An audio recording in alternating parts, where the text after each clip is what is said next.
You know, I'm no spring chicken. I'm old enough to remember when Pixar was synonymous for not just beautiful visuals on the big screen, but also their amazing storytelling, able to capture both adults and kids, because they weren't afraid to treat children with a little bit of respect, not just constant fart jokes and minions running around smacking each other's behinds. No, there was some actual depth to the characters and depth to the overall approach. Well, now Pixar is going to try their hand at a TV series in February of 2025 on Disney+. It's going to be 8 episodes long. It's called Win or Lose. But it sounds like when it comes to the storytelling, Pixar just lost big time, because one of their characters is trans, and they just were told they have to pull a few lines of dialogue from one of the final episodes where a conversation takes place around that.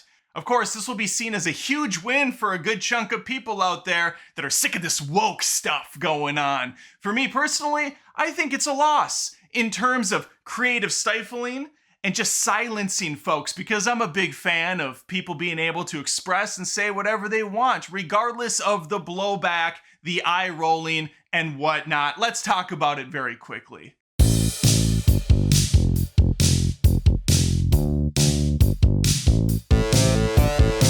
You know, it's tough to be a simpleton like myself, kind of wandering in between this whole left and right spectrum of thinkers out there, when in reality, most people meet in the middle on about 99% of issues, but because of these loudmouth jackasses on both sides, we start to separate and think that we have to be put into camps. Well, that's the same thing that happens across all media now. And so when it's announced that there's going to be a trans character in a Pixar show on Disney+, there is a good opportunity out there for people to start yelling woke, DEI, all that other stuff.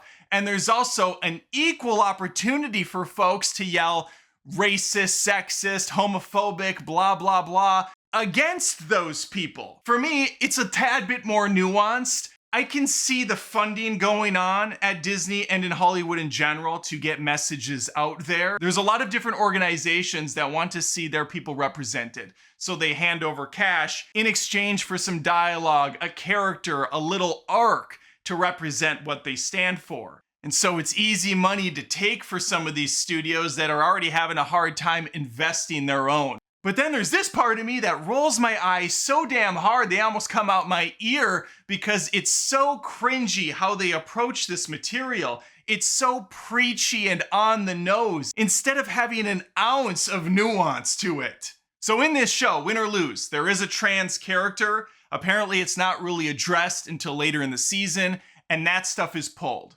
There's a trans actor who voiced the child, and that's about as much as I know, and probably as much as we're going to be given until it comes out in February. Since Disney CEO Bob Iger has taken over again for the company, he's been looking at some of the stuff coming down the pipeline, and he's deciding to make some changes as far as messaging in films goes. He does not want to alienate audiences. He doesn't want people to feel uncomfortable, and that might stifle some creativity. It might make people go back to the drawing board to come up with something else. Bob Iger's looking at the numbers. He sees what studios like Illumination do and DreamWorks. They're always kind of safe films. But DreamWorks still manages, well, they haven't in a while, sadly, probably since the last How to Train Your Dragon film. Not that live action crap coming out, but the original trilogy.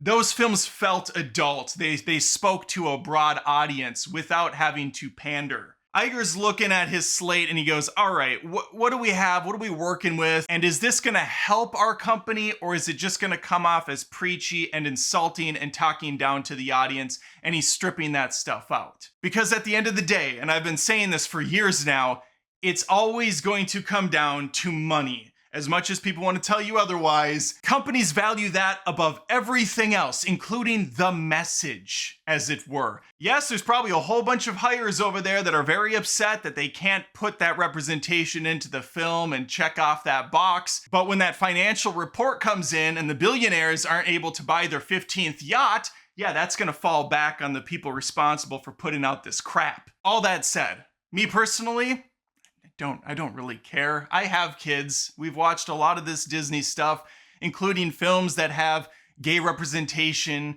trans characters like in the background. None of that bothers us. Occasionally my kids will ask a question or two and I'll point it out. As much as you want to close your eyes and plug your ears, people of different cultures, walks of life, sexual preference, identity, they still exist in the world. And then people will say, well, yeah, but that doesn't mean I want it shoved down my throats. Fair enough. And some of these conversations are pretty heavy. They can be confusing not only for kids, but adults who don't even know how to broach the subject. So I fully get it. But when it comes to Bob Iger and it comes to Disney in general, make no mistake. This isn't about bending the knee or anything or shifting gears because culturally we are changing as a nation. No, it's all about money. They've had several years now to see what's working and what's not.